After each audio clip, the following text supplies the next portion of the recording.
Comments by Florida Congressman Byron Donalds have been condemned by House Minority Leader Hakeem Jeffries, the Congressional Black Caucus, the chairman of the Democratic National Committee, Jamie Harrison, and the president of the NAACP, Derek Johnson, just to name a few.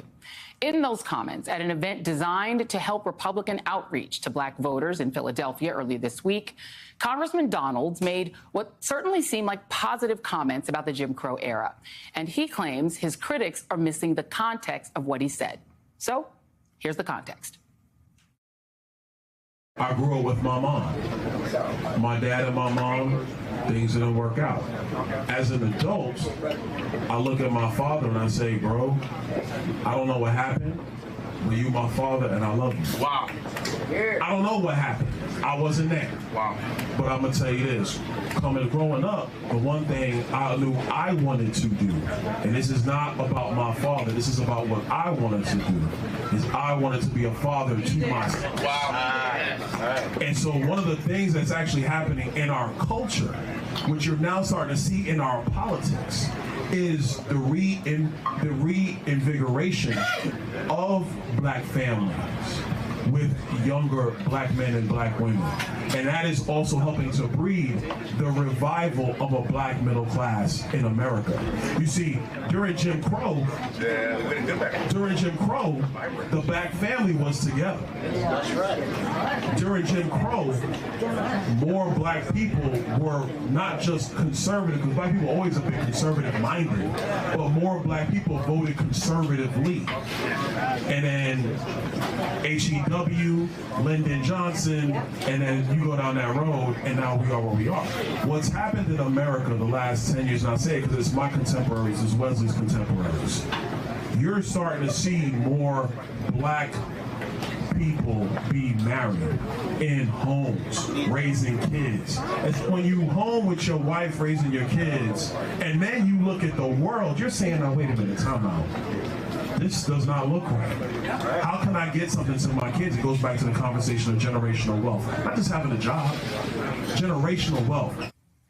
I am joined now by Florida Republican Congressman Byron Donalds. Congressman, thank you for being here. We played that lengthy segment. That is what you posted on your social media.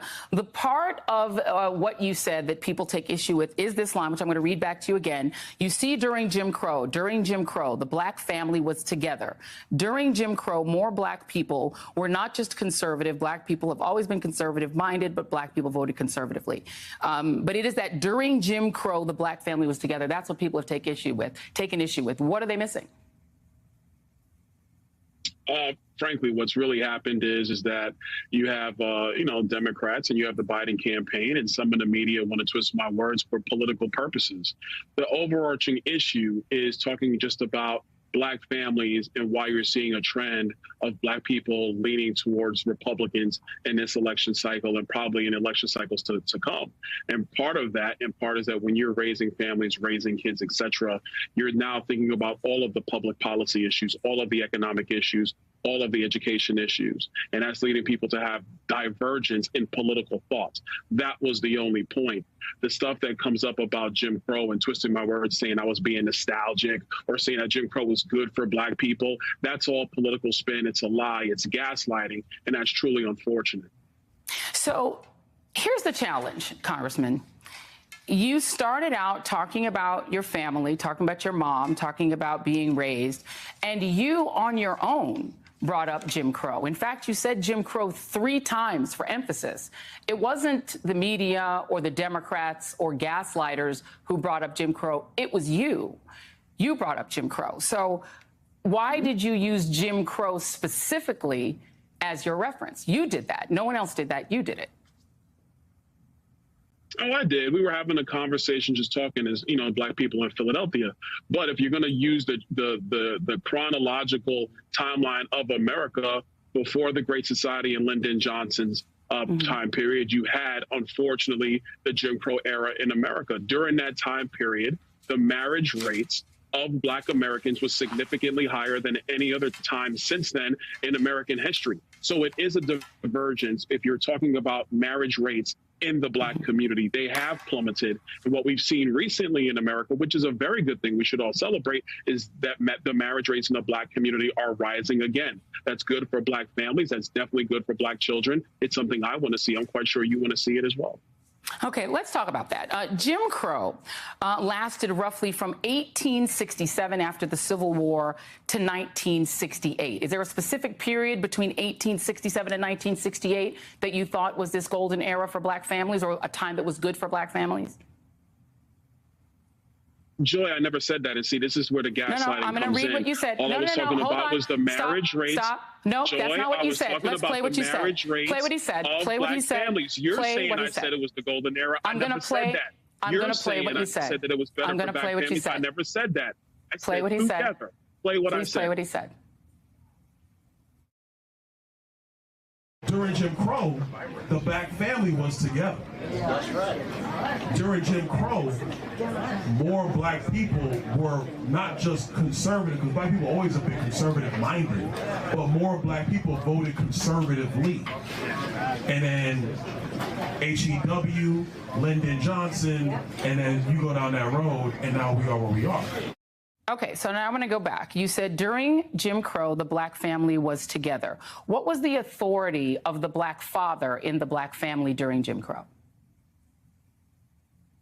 Well, listen, under Jim Crow, obviously, Black people were under great persecution, unfortunately, by Southern Democrats and the Democrat Party overall in the history of our country. That's the fact. And so, well, let me finish now, Joy. And so having the Black man in the home was about first protecting the mom and protecting the kids. Incredibly important. It was the leadership in the home, which is incredibly valuable. And I think what we're witnessing, obviously, the last 30 years, definitely through my generation, is Black fathers being at home is incredibly important for the success of Black children going forward. And it's not just a Black thing, that's everybody. Fathers in home help to breed success for kids moving forward. That is a great thing for our country. That's something that has been proven throughout time. So what I'm talking about is not the golden era of Jim Crow. That's ridiculous. I would never say that. And that is the gaslighting that I'm standing up to, because that's what Hakeem Jeffries, the Biden campaign, Jamie Harrison, and the like are trying to bring up. And unfortunately, the media has followed suit with misleading headlines, and that's wrong. Welcome back to Breakdown Friday. Joseph Ward, Patrick Irvin, Professor Carl Tone Jones, and it looked like the Democratic Party, they're the ship in the middle of the ocean with a hole in the bottom of the ship, and it's sinking fast. It's sinking fast. So we're breaking down this clip from Joy Reid and Byron Donalds, and the Democrats are mad at Byron Donalds because he said that the percentage of Black marriages were higher during Jim Crow. And they are angry at him because he said Jim Crow. Now, as you can see in the clip with his exchange with Joy Reid, and I saw other videos of other Democratic supporters who they're taking it and running and saying that Byron Donalds said that the like Joy Reid was saying, the Jim Crow era was the golden era for Black people. I saw a video with Roland Martin, and Roland Martin's argument was, well, you left room for people to twist your words. Well, isn't that like, can I twist any words I want to, no matter how profound or how structured somebody said or how clearly they lay it out? Can't I choose to twist anybody's words like they're choosing to twist this?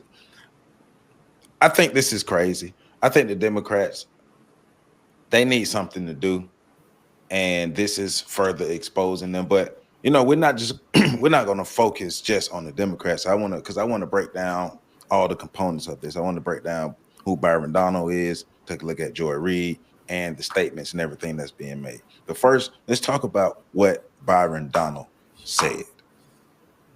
PC, start with you, man, because you know you and I were talking the other day. What do you think about what Byron Donalds said, and not only what Byron Donalds said, the reaction from Joy Reid and the other Democratic constituents?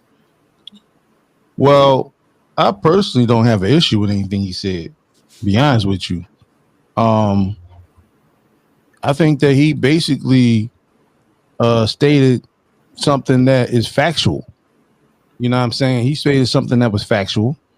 And so, you know, during the Jim Crow era, black people were married at a clip of 90% before the Great Society laws and programs were, you know, brought into existence under Lyndon Baines Johnson. You know what I'm saying? So from that perspective, I don't have an issue. I'm struggling with seeing the issue with what he said. I mean, the man talked about wanting to get back to conservative values.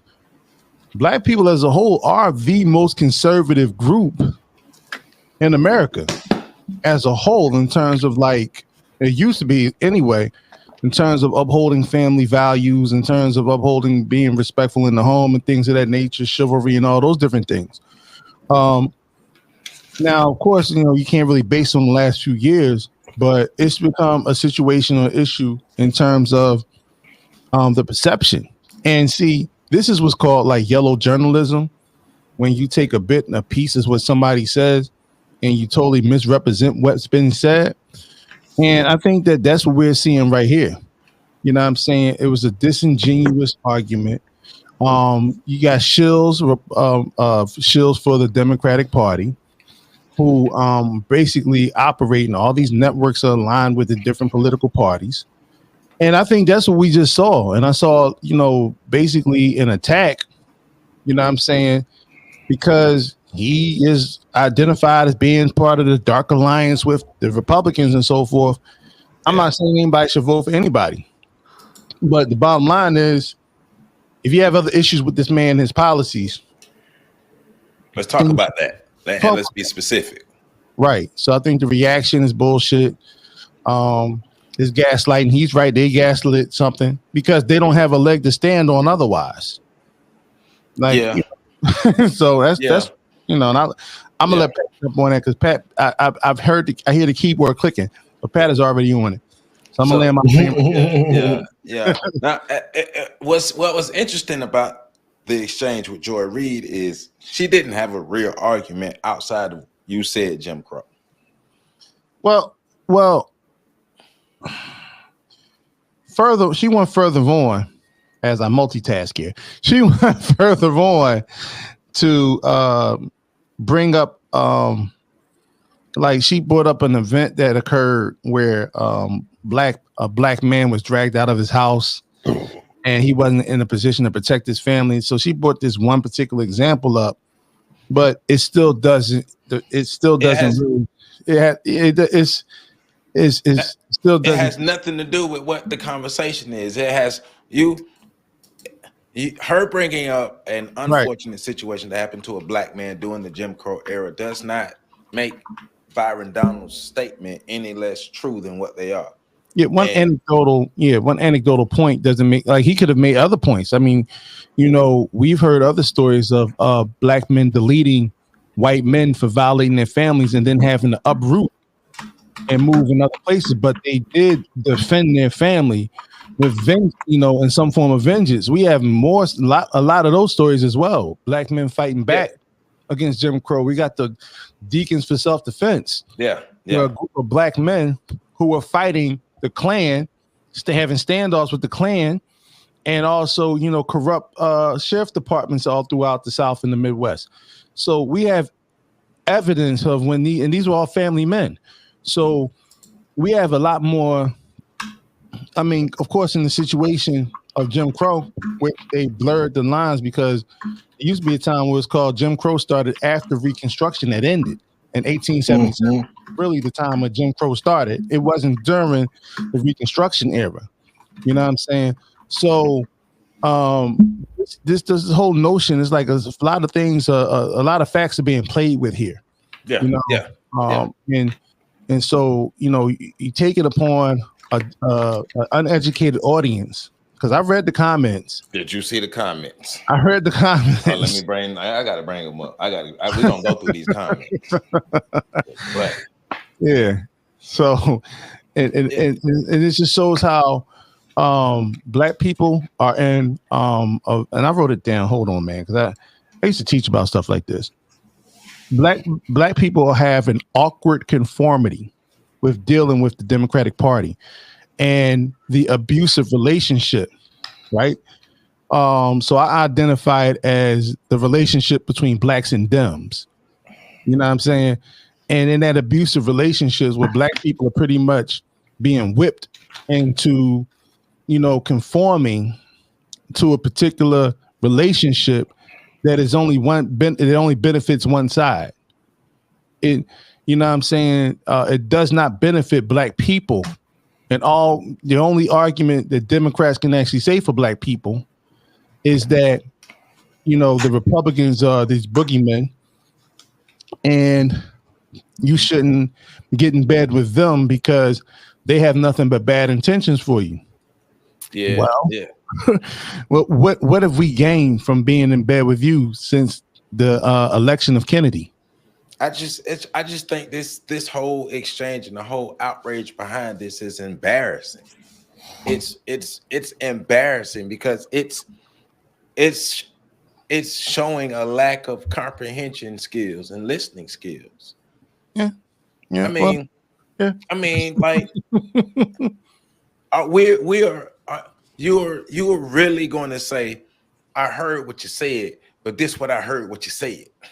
Because she was like, thinking in this exchange, she said, well, you are making it seem like things were better for the black family. You said that. Let's play it again.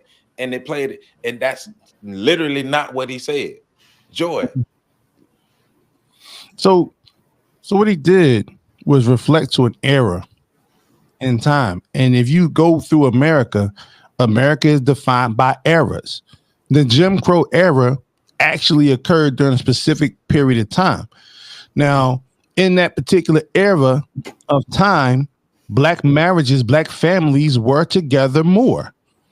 And even if you didn't have the fathers, you had stepfathers in those families. Black marriages held up at a clip at 90%, and very few of them ended in divorce. So the same people who comfortable with calling ourselves niggas mad because the man said Jim Crow. I'm gonna say that again. The same people that are comfortable with calling ourselves niggas are mad that he said black people were married at a higher rate during the Jim Crow era. Pat, jump in this, Pat, man. What are your thoughts on this exchange between Byron Donalds and Joy Reid? I mean, I think y'all hit it on the head as far as I'm concerned. I mean, the big issue they have is that he said Jim Crow. And PC kind of nipped that whole thing in the butt. Like, America is very much defined in terms of eras. What era something occurred in. So I can understand the frustration people might have about being recalled to that time period. I'm not saying I agree with it. I'm just saying I can understand it. That also don't mean that I think it's right, but I can understand it. If I squint my head, turn my head sideways, tilt my head to the left, and try to look at my own asshole, it makes sense.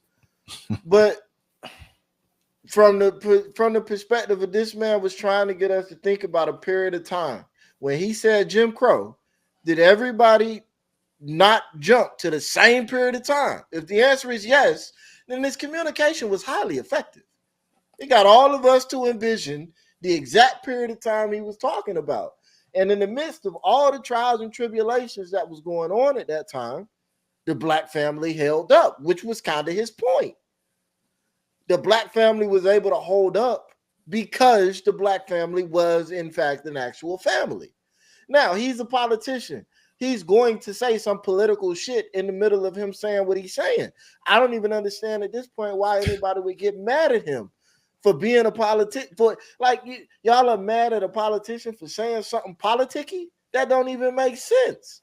Of course, he's going to make spins and point it back at the Democrats and this, that, and the third. Of course he is. That's what he's supposed to do. You're supposed to be smart enough to throw all that away. But y'all are so caught up in the Jim Crow thing, which was very effective. If we went to a group of 100,000 black people and ask each one of them what time period they thought of when you said Jim Crow, I guarantee you 99% of them are thinking of a very similar time period. It's very effective. So, Jim Crow, black family was together. We went through some trying times. Boom. Now, to the lady, whatever her name is. Joy Reid. Yeah, Joy her. Reid. So, where did he say golden era?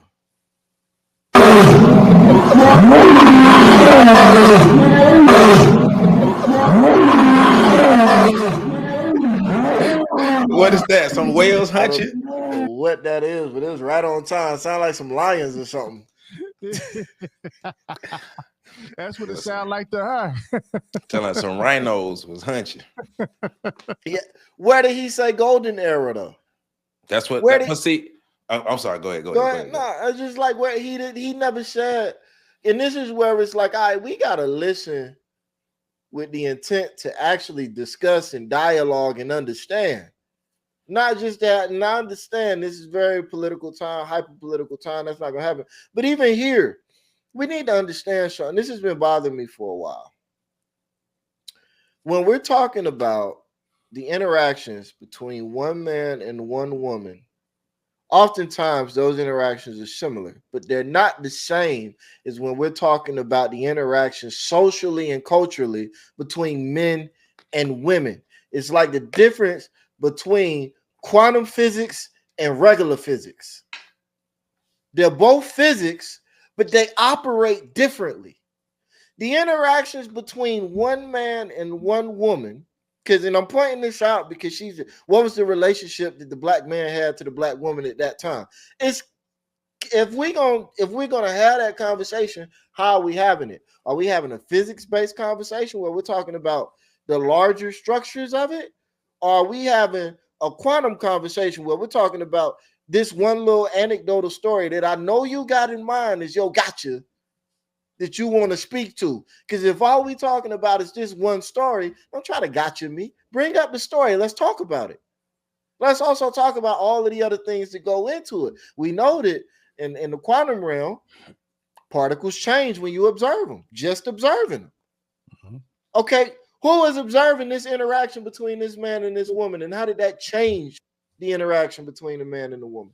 Like we can get into all of these conversations if you want, but I know you don't want to do that because at that level, hyper analyzing a singular relationship between a man and a woman does the masses no good. So why are we doing that when we're trying to have high-level group conversation? What was the relationship between the black man and the black woman in the 60s? Well, or the 40s or the 30s or the 20s or the whatever? It was as such that a black man got his ass beat and got so that his woman was less likely to. Is that fair to say? Yep.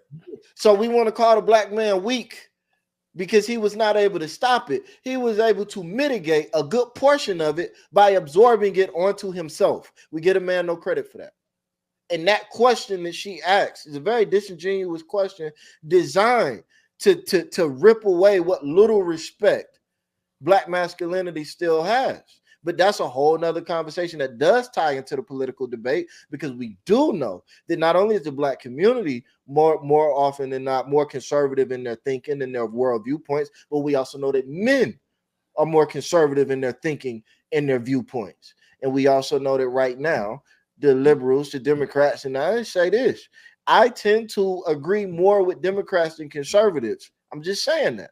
I am an independent, though. I think both sides are dumb as fuck. But I do tend to more lean with Democrats than conservatives on larger issues. That being said, the Democrats are fucking nuts right now. It's not working. It's not fitting. The strategies, the ideologies, the positions that they're taking, the views they're espousing, the philosophies they're living by, it's not making any sense when you sit down and just use logic to try to model what the Democrats are saying we need to be doing. And this is borne out by their attack. This man presented a very logical, I ain't saying you got to agree with it. He presented a very logical set of factual events. I could follow his logic. I understood what he was trying to say. And I'm saying that He's a Republican. I'm an independent, but I do lean more left than right. I'm still saying I follow what he was saying, and I didn't see anything wrong with it. The way she responded to it, totally unhinged. No, you said Jim Crow. You said it. You know Totally you said unhinged. Classless, lack of decorum. She tried to little boy him. How often have we seen black men getting little boy? Oh yeah, she definitely pulled a mammy on him because you know you talking about plantation antics. She pulled a mammy on him. That was a misandrist sort of a situation taking place in front of our eyes. Yeah, hey. And the talking over him, the shushing him, the disregard for even having a good faith conversation. All those things were on full exhibition, and that is the relationship in the black community right now. And this is why I pointed out to the misandry part, because I have written it down, because it's the lack of respect. Like if a white man had came on her show, I've never seen Joy Reid do that to a white man, but that's another conversation. You know what I'm saying? Because we're going on a tangent on that part. I mean, we have so much more that we can talk about with her, in regards to not just her, but Roly Poly, Roland Martin. I got his name written down. But hey, so it's funny you mentioned the mammy thing, right? And her trying to check him, right? So this one comment in there is saying, how is he even going to try to loud talk Joy Reid? So you wasn't watching what we was watching. Clearly, you're being visually dishonest, right? So Joy was reaching out like mama to smack them lips, bro. But the whole notion of like, there's been this thing going around for the last little bit. There's a video on TikTok where a young man was actually talking to his girlfriend. They were high school students, and the mother intervened and told her she don't have to listen to what no broke N-word has to say. If he ain't paying for this, he ain't paying for that, she ain't got to listen to nothing. This is his mother.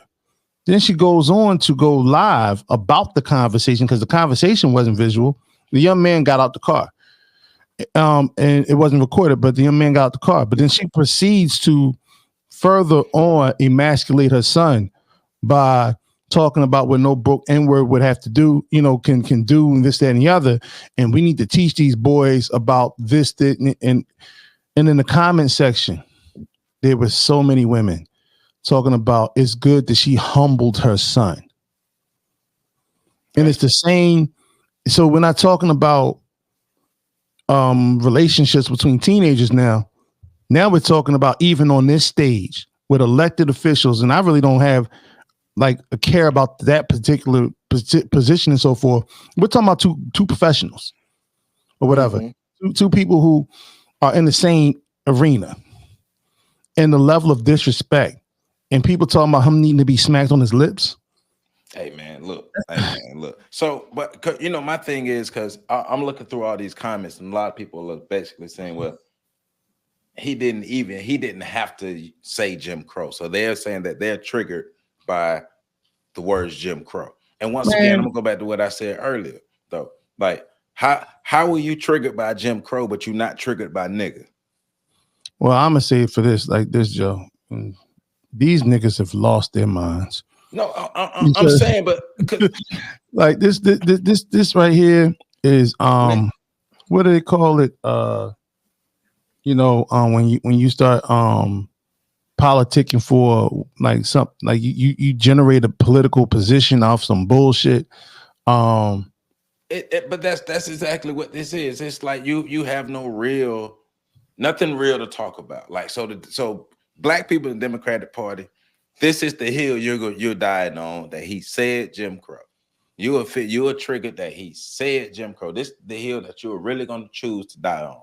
Out of all the things that we could be fighting for, this is when Byron Donalds said Jim Crow, and now we got to lose our goddamn mind. Really? But that opens up the window to a lot of the way black people think. Like when Donald Trump got elected a few years ago, and you start seeing open, no longer covert, but overt racism and overt discrimination and prejudice out here. people were talking about they can't wait until he's out of office because they wanted the white folk to quiet up again, the ones who are acting out. And my thing is, why would you want them to conceal what they actually are, or conceal or hide what they are? And most of these Negroes were talking about because it made it more comfortable for them to sleep in. Right. But bro, you took the words right out of my mouth, because it took away their feeling of comfort, and they have to feel comfortable in this place of white supremacy, because ain't that what they work for? To find a comfortable spot, right? But it's like the disingenuousness of the argument and the pushbacks. Like, if I'm Byron Donalds, man, I wouldn't even win on that show. But I understand why he did, because he's trying to get his clout and all these things here. And I did a little background research on him to try to figure out who he was. I see he's a congressman here in the state of Florida, Republican, and all that stuff there. So he's in South Florida. I'm not expecting nothing out of the brother. Maybe he doing good things, maybe he ain't, but he ain't, I'm sure. I'm familiar with him. Yeah, I'm familiar with him, and this is again why, and I'm bringing all this up to say, like, this is why I brought up that I tend to lean more left than right. Yeah, I'm familiar. This brother is not somebody that anybody should really be going to bat for, but just in this clip, there's nothing here. Now, if you want to get mad at anything that he said in this particular clip, I would get mad at the fact that he insinuated, and I'm not gonna say he said, but it came across to me as if he was making out that him growing up in a 2-parent home and him making the decision to be present in the lives of his children somehow made him different. Mm-hmm. Well, he was saying he came up in a 1-parent home, single-parent home. Well, no, yeah, single-parent home. I'm sorry, but him making the decision to be a father in his child's life, that somehow made him different. That's the point I was really getting at. Right. I would, like, if you want to take issue with something, you can take issue with that and let them know, bro, that don't make you different. That make you an average black dude. Most black men are that making literally the makes you a father. Right. Yeah. Like, so you're not special in that, but we're not even having that conversation. And I think one of the reasons we don't have that conversation is that people don't want to talk about the fact that the average black dude is there for his kid. Right. He is taking care of business. Right. And that would have, so if Joy wanted to smack him on the mouth about that, I'd have been like, all right, cool. But like you said, though, even that larger conversation was glossed over. We don't want to talk about, because he was bringing up how black marriages are rising. Now, I haven't looked into that, but that's what he was saying. Black marriages are rising. But even like you're talking about, the presence of the black father that is in the home, that is in the black home. And, because Joy Reid talked about, well, what's the power position and all these different things with the black father? What does that have to do with the father being in the home? We know that black men and black women are both under the system of white supremacy in and out of the home. I mean, that position has never changed. So, yes, the black father has always been looked down upon by the white society, but what does that have to do with him actually being present in the home and being respected by his woman, his children, and his community? How white people look at us don't have nothing to do with how we look at each other.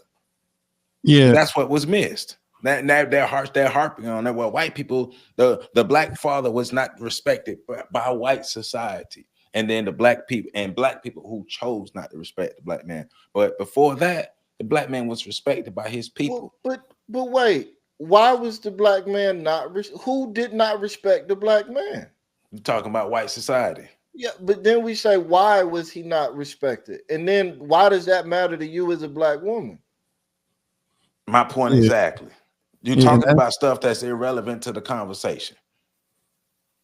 Well, this is the historical disdain, though. And it's been come from the, and we can look back to the fact that during slavery, it has been often noted that there was a alleged shame that should be applied to black men for not being able to protect black women from being raped by the overseers on the plantations, and to the point where we don't talk about slavery like we should.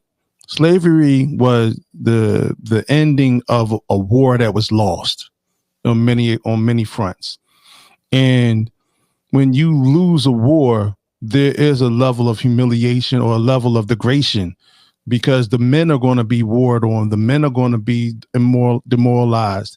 The men are going to be, and most of the time, the men are, deleted. If it wasn't for the fact that of the need of labor, the men would have been deleted. In fact, there are factions of black men that were deleted from Africa because they were too rebellious and so forth. But to bring it to the modern day times, there's been an unfair judgment placed on black men in that regard. And therefore, there's always been saying, well, black men should have fought harder for this and harder for that. Man, anybody trying to hear that for now? Bruh, nobody else is made to fight their women. I'm not listening to no person in this era who living now tell me, but somebody should have fought harder for it back then when you're not willing to fight for basic stuff today. Shut up. We soft today. Shut up. I'm not listening to you. You have no ground to stand on. I think when we're talking about marriages too, because he's right in some regards. Black marriages are on the rise, but they're on the rise for older people. And it's kind of carrying the tide. Younger people are not getting married. And so that creates a whole different type of conversation around marriage. And then even with that, when you introduce black people into the mix, black people still have the highest divorce rate of all cultures in America. And never married, right? Right. And now we're at a period of time now where, according to some statistics, there are more divorced black women than married black women. And we know in society, period, but even in black culture, since that's what we're talking about, the vast majority of the divorces are filed by women. So and then you add into that the fact that the black family, the relationship that black men have to black women is the most equal of any other relationship in America. We have the most egalitarian relationships. Yeah.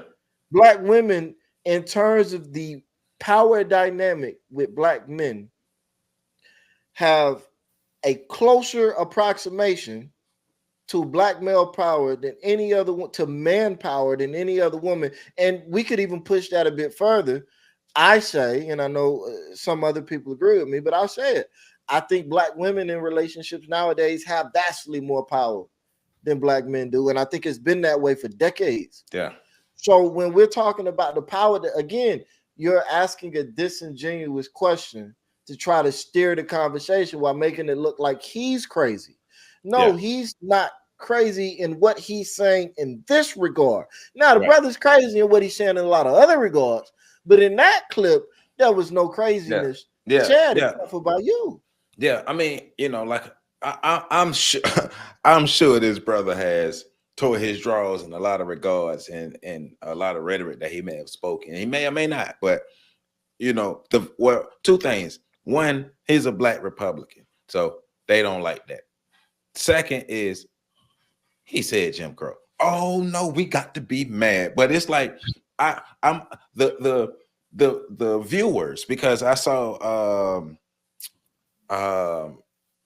me and PC, I was talking to PC about the lady the other day. I saw her video because she was arguing with dude on her station. And then Roland Martin. So Roland Martin was basically saying that the guy left room for people to interpret him saying that the Jim Crow era was a better era for black people, was a good time for black people. And I'm not appalled. I'm really not appalled, but it's I know we know he didn't, but that's the thing. It's not only is I'm not mad at Roland Martin for saying that, because that's what he's supposed to do for his position being a Democrat. That's what he's supposed to do. I'm mad at the listeners. I'm mad at the viewers. I'm mad at the audience. I'm mad at the people in the comments with Joy Reid video. Like, people are saying you need to talk to black people who actually lived in the Jim Crow era. Hey, this guy sold his soul. He's a joke. Why can't he admit he messed up bringing up Jim Crow era? So I have talked to people that lived in the Jim Crow era. Talked to quite a few of them when I was doing research for the book I wrote called The Chasm. A lot of the people I talked to prefer relationship dynamics and things as they were back then compared to the way they are now. And right, but you said, but he said Jim Crow. he was talking about family. So I'm like, okay. No, Hey, you're right. hey, You're Roland right. Martin No, you're said right. My the fault. video of Roland Martin was like, well, it would have been better if he would have said, doing the 30s, 40s, 50s, and 60s rather than saying Jim Crow. Fool, that's the Jim Crow era. That's still the Jim Crow era. So it'll land better if he said, well, black marriages were higher during the 30s, 40s, 50s, and 60s. Well, they're trying to hit a target audience, and their target audience cares more about. So, all right, whatever. But I don't care to hit that target audience. That's the incompetence on full display that is embarrassing and making black people look bad. If you go back and if you watch this video and you listen to what that man said and you get mad that he said Jim Crow, hey, your intelligence is in question. Your comprehension skills they're in question. We need to go back and talk to your elementary school teachers because you missed a lot of stuff. Hey, so we mentioned the Jurassic part, like the Jurassic era.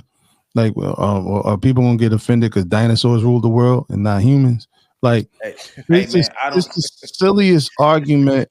And listen, I'm not necessarily mad at Roland Martin because I don't care enough to be mad at anybody. That's what he's supposed to do, though. But Roland Martin is trying to get a job.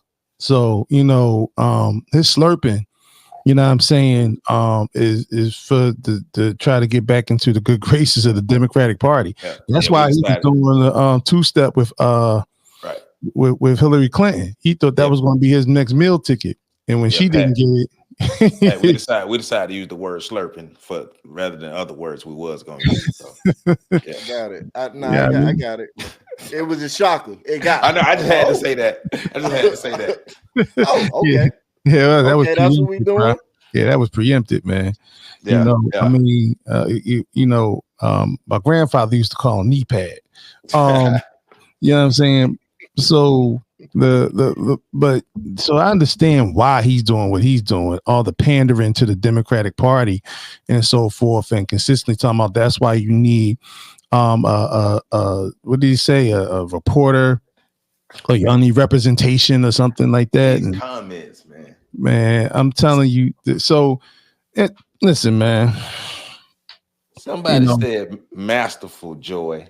They should use this to train rookies. Train rookies for what? Well, we live in a major focal society, so we're used to seeing women sound off on brothers, and that's the culture. So when Pat said women have more power in our community, is because women can systemic like not and we don't.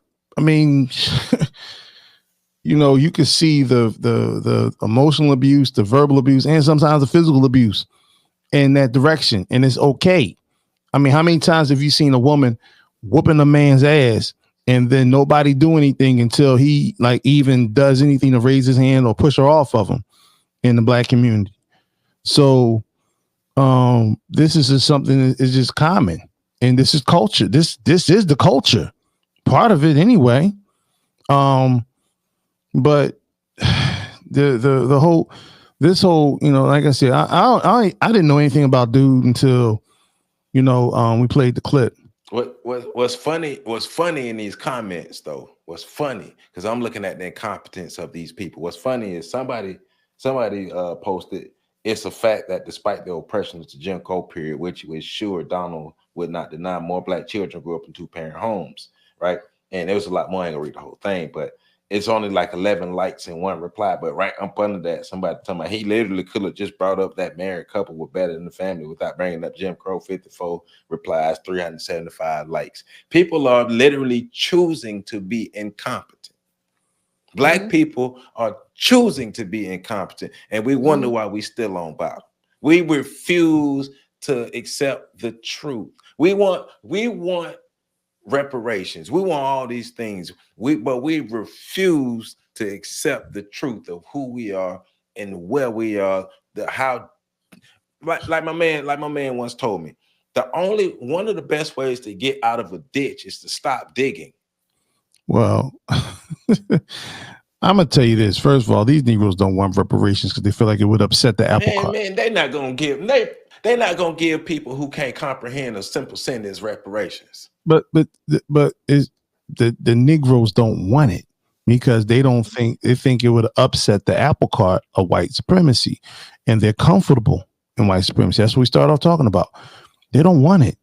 If it makes white folk mad, Negroes don't want it. And definitely if it made white folk who feign to be liberals mad, Negroes don't want it. The unhealthy, abusive relationship Black people have with the Democratic Party is on full display. So this is why you see that going on. And you see people who are choosing to be ignorant. Well, the same way we're talking, they hated Malcolm for saying the same thing. Back in 1962 and 1963. They hated him for saying that Black people were political chumps and Black people were riding the Democratic Party. And the fact that Black people were loading and falling in love with JFK, even though JFK had to that point done nothing for Black people. And the same things that have been going on and the love affair that Black people had with the Democratic Party started with John F. Kennedy. So when you see the Black communities who have been under the Democratic leadership, their ruins from riots that took place in the 60s are still in some of these Black cities and the areas where people can reminisce about how these areas used to be places of glory back in the day, burned down and never rebuilt. Or now that they're being rebuilt with the incentive of gentrification, of removing the Black people from those conditions because of the locations or where those places are. So, and Black people are on board with this. So you're talking about, well, we're going to bring more jobs to the Black community, and a bunch of dollar stores and fast food restaurants pop up in your neighborhood, and they brag about those being the jobs that people are talking about now that don't provide livable wages.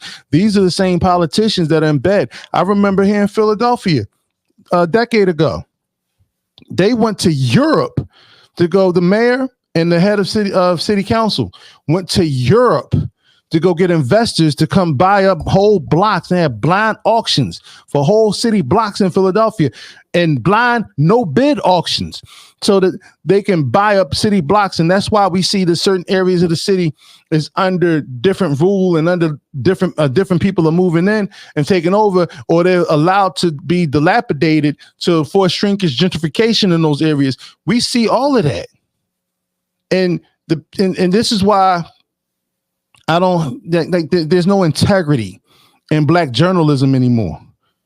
If it's not coming from here, if it's not coming from a place like Professor Black Truth, then we're not really going to get legitimacy in terms of people who are providing honorable and honest look at the landscape of what Black people are going through in this country. And the fact of the matter is that the ship is, like you said before, Joe, the ship is sinking. In fact, if people understood, they're in the water right now. They're in the ship that's underwater right now. Yeah, it's man. They in the life raft with some duct tape. No, Joe. The life rafts are on top of the water. These Negroes ain't even trying to find the life raft. But it's the political, like the ineptitude, the inability to process. Like, we're going to, like, you have men in these comments all in their feelings. Like, as men, we're supposed to be logical. No, we're supposed to listen to what somebody say and understand and digest it to understand what they say and then go from there. But it's not like not Black men, not in this time. But it goes back to what Dr. Cress Wilson was saying about Black men not being able to be Black men, Black males not being able to be Black men, not being able to step into that role. But this feeling based way that they're moving through life. How as a man do you move through life mainly through emotions as a man? In a matrifocal society, you can do that because that's what's accepted. Because you can't be using logic in your mind to take what this man said and be like, oh man, I'm mad because he said the Jim Crow era. Joe, they not using nothing in their mind. That's see all that. coming from the heart. I see that. This is about feelings. I see that. And people's feelings, well, they're being told that their feelings should be hurt by the people that they're watching, like Joy Reid and Roland Martin. Of course. I mean, and that's shown by the fact that they're like, and to be clear here, most times when people are upset, they're told they should be upset. Right. The easiest way to differentiate between when somebody was told to be angry versus when they've actually made up their mind to be angry, and be clear. We all have the feeling. Having that initial feeling is different from embracing the emotional reaction to it.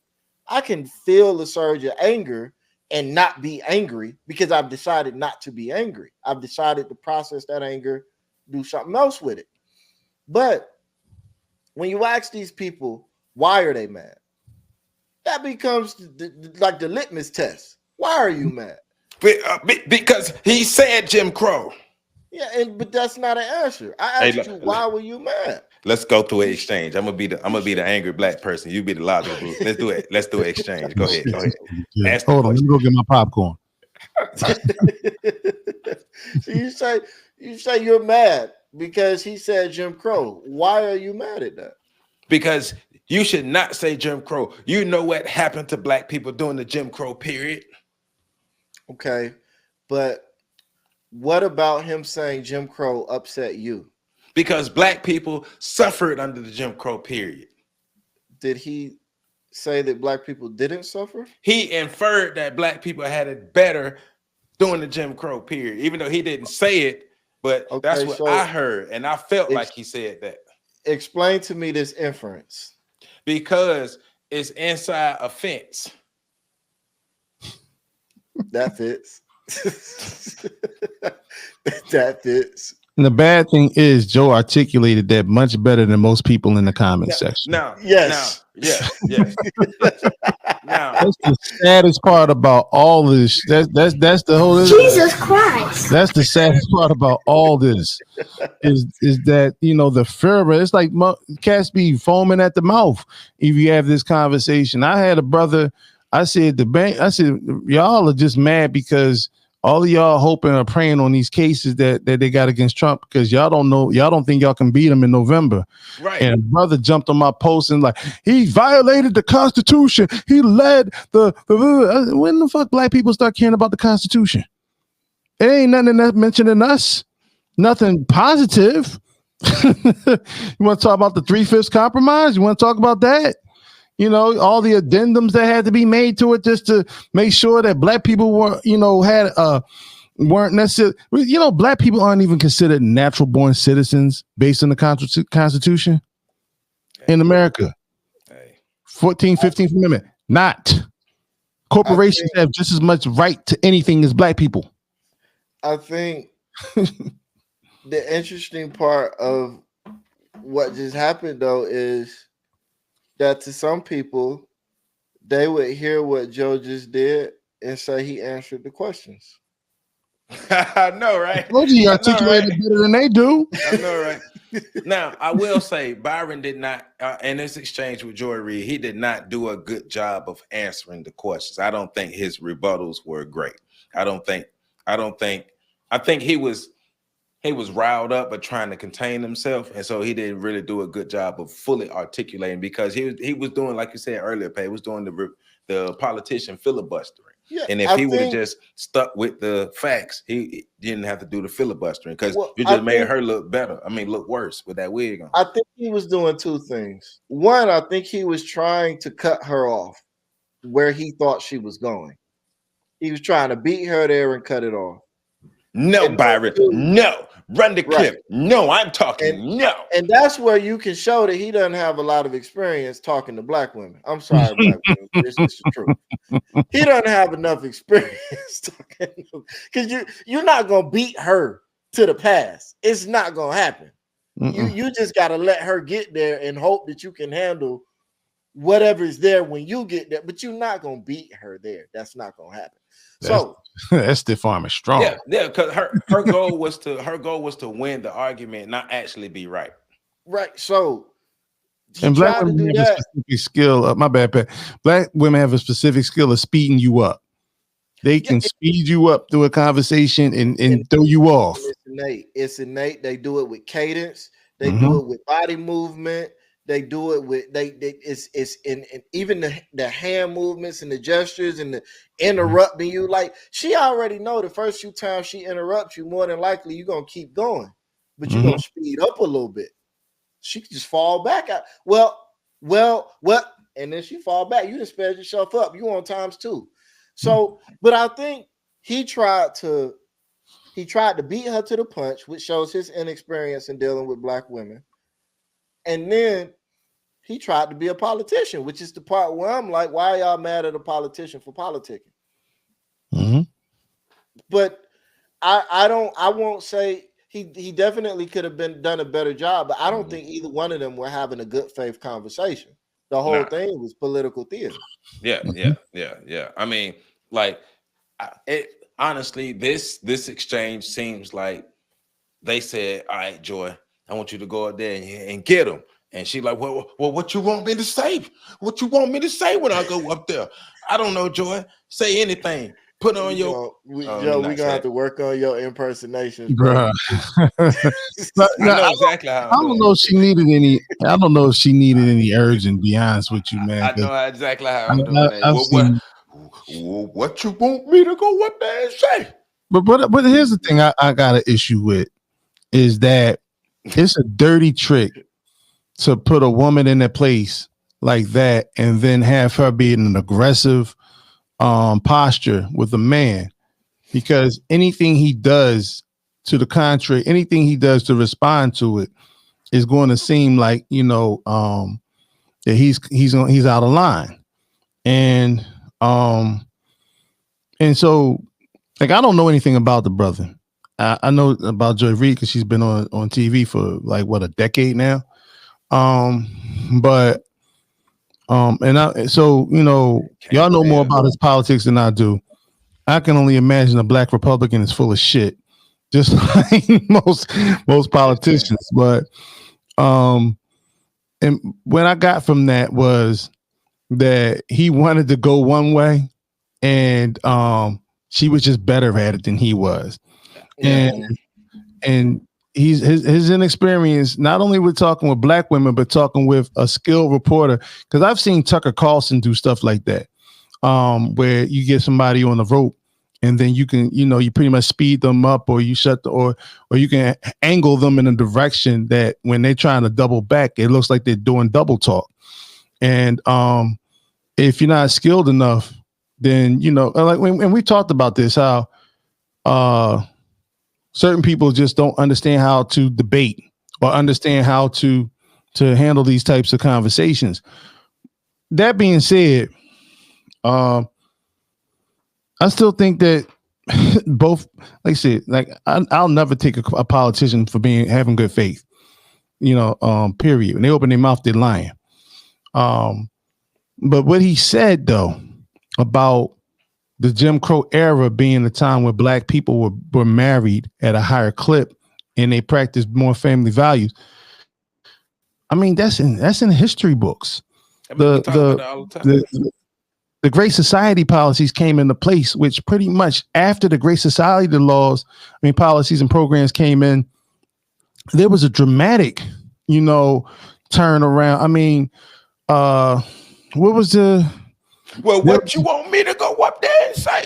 I'm sorry. No, but I can't. And I'm mad that I'm having this brain fart right now. But there was a report about the black community and how when welfare was applied to other communities, even though it wasn't done the same way it was to black people, let's just be clear, that when the men finally started making money, the women went away from welfare, and therefore they were able to rebuild and restructure the family homes, specifically after the Great Depression. In the black house homes, they didn't have it. It went the opposite direction. Then you had, I mean, we had policies, the no man in the house policy. That was, so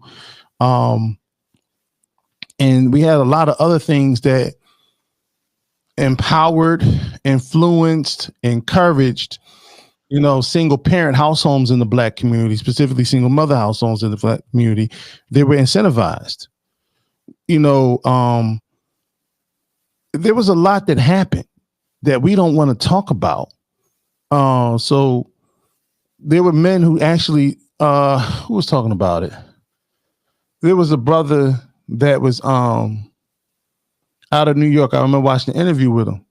And he was talking about how his stepfather used to live with him and his mother. He would have to climb out the window when the social worker came out to the house because the social worker would have revamped and taken everything. There was a whole movie about it, Claudine, that spoke to the same phenomenon going on with the social workers coming around and itemizing everything. I mean, itemized a bottle of beer. You know what I'm saying? That was in the refrigerator in Claudine. So we can't act like this didn't happen. And nobody can honestly say, okay, it happened. Whatever the reason, it happened. If you don't want to place blame on nobody, fine. Don't place blame on nobody. But don't deny that we did not lose context of family structural values at that particular time. Don't deny the fact that, as Dr. Francis Cress Welsing said, Black men are not allowed to be men, so they had to be emasculated. Don't deny that there was a history of women on plantations emasculating the boys so they would not be seen as a threat, therefore have their lives extinguished on the plantations. Yep. So it wasn't even the fact they did that in bad faith. They thought they were doing the right thing. You know what I'm saying? To save their children. And those traditions got passed down. So when you have a bunch of boys who are also bucks inside the stables, you know what I'm saying, graping their sisters and their mothers, but with no responsibility to the offspring. 1986, you go to Newark, New Jersey, and there's a whole documentary. 3 generations of single parents. 3 generations of single parents. The boys, single mothers. The boys. What's the track to the boy? Oh, he was bow-legged. Right. He was bow-legged. Literally said that. Yeah. So, and then the boy, this dude got, and this dude ain't like 20 years old. Had 6 children by 4 baby mamas. And didn't feel the need to raise any of them because it wasn't put into them. So what I've learned from this is, for one, we can say nigga, we could call each other niggas and all day long, and they could be supported. We can even have somebody like Maxine Waters tell Megan Thee Stallion that it's okay for her to go out there and promote WAP. No. It's empowering. Yes. But we can be niggas and. But you can't say Jim Crow. You can't say Jim Crow. You can't say scarecrow. You can't talk about regular crows. You can't talk about crowbars. We can't even talk about Antonio Crow Martin no more because people gonna get triggered. But we could call each other niggas and gotcha. Well, gotcha. I think there are 2 interesting points to me. One is that this kind of reminds me of the James Baldwin conversation with Nikki Giovanni. Mm-hmm. Yeah. A lesbian and a gay man. A gay man having a conversation about heterosexual relationships in the Black community. Mm-hmm. Because my first introduction to this particular clip, I had seen the clip before, but it was Kamala Harris talking about it. And I found it interesting because Byron Donalds married to a white woman. Kamala Harris is married to a white man. Yep. And I was like, here again, we have people that aren't participating in heterosexual Black relationships talking about heterosexual Black relationships. This is just interesting. Yeah. But the other thing that I find interesting about it is, because I did go through, I found this video while it was playing and went through some of the comments. And one of the interesting comments that I see constantly pushed back is people saying that during Jim Crow, black families couldn't vote. Blacks couldn't vote, not in the South. And what I find interesting about that is that I believe he spoke to a conservative mentality. Anybody that studies black culture and community understands that the black community has always had a culturally conservative leaning to it. And there are plenty of ways to suss that out outside of political participation. And it's been sussed out in all of those different ways, which confirms it.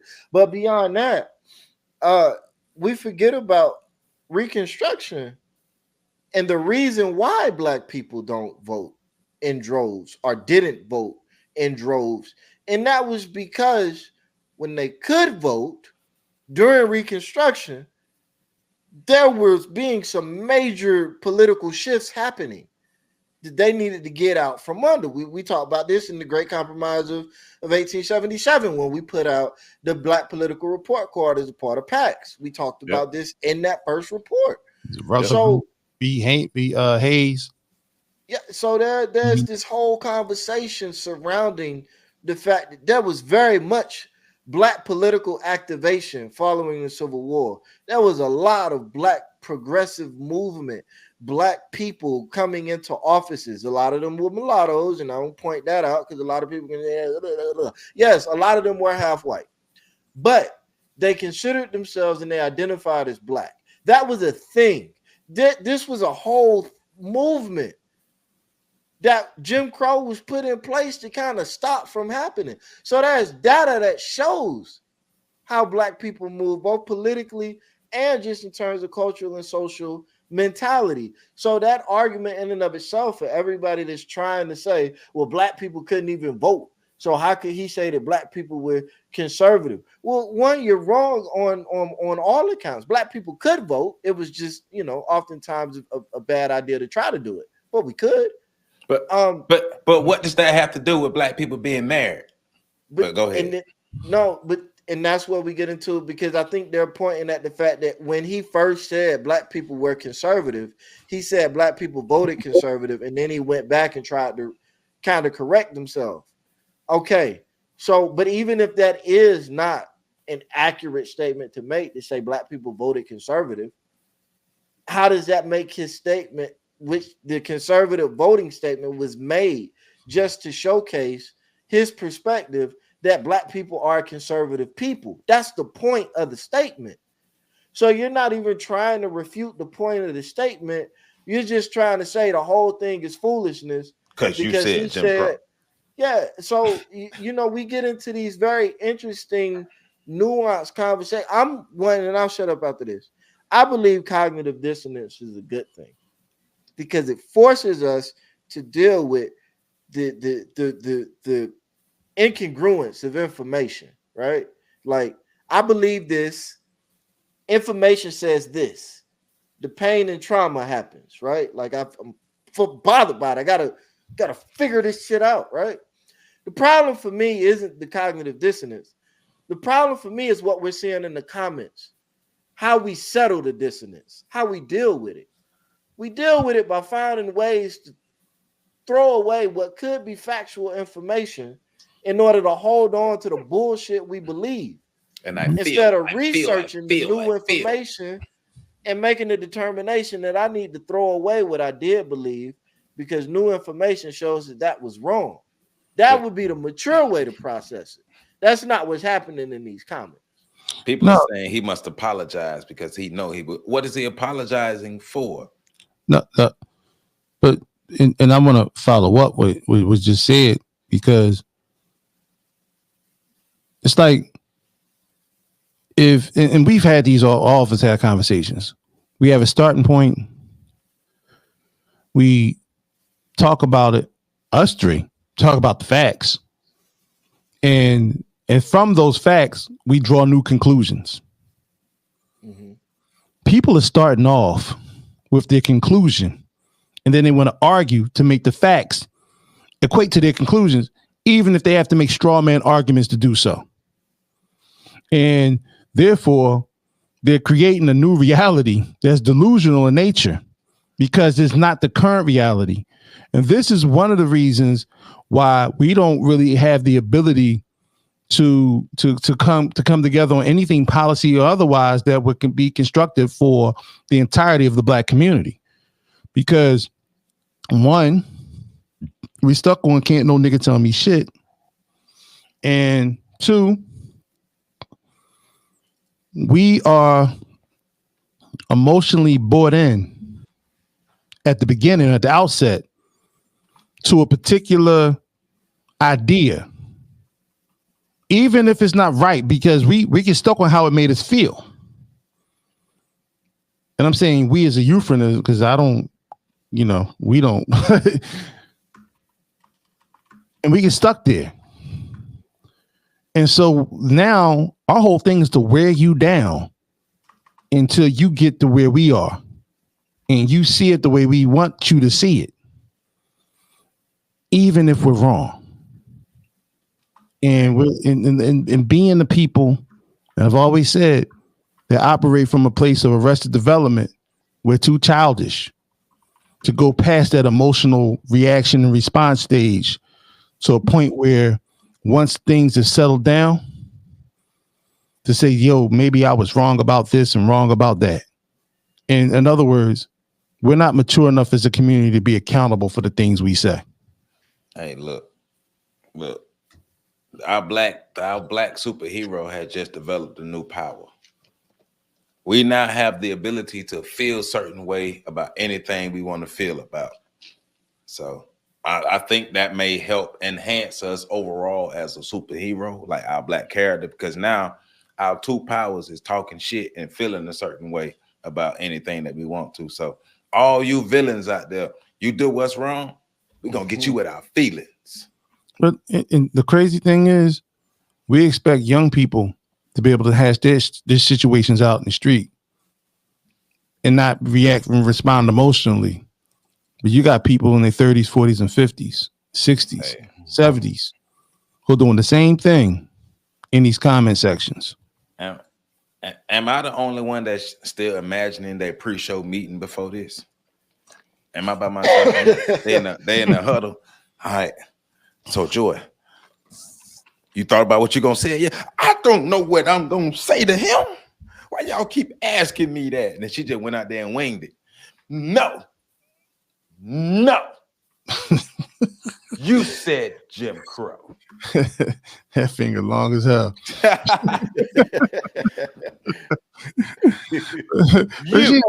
She had that "I got you" moment, like looking up, like, "Oh, I got you now." And oh my God, it's embarrassing.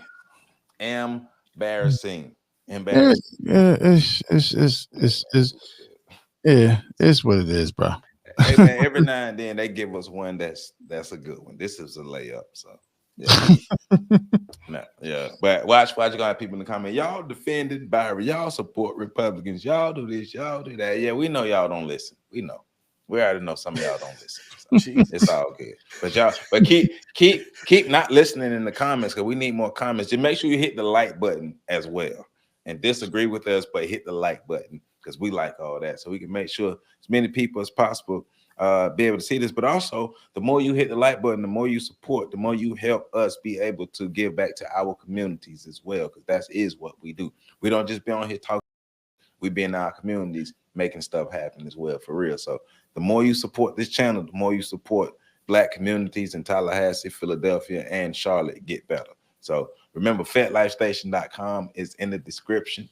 Hey, if you ain't listening to me, you need to be listening to PC. And if you ain't listening to PC, you need to be listening to me. And outside of that, you can make a choice if you want to, listen to other people else, but listen to us. FatLifeStation.com is in the description. Make sure y'all go to is that a new time? Is that 2 p.m.?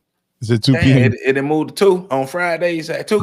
Bruh. All right, so it's going. So hey, an hour after this, right after this, go to PC. Hey man, thepax.org. Make sure you check it out. Thepax.org. That way y'all can see our code of conduct and some of the other community initiatives that we've had in the past and we're continuing to do right now. Because like I say, we are truly active in our communities for real.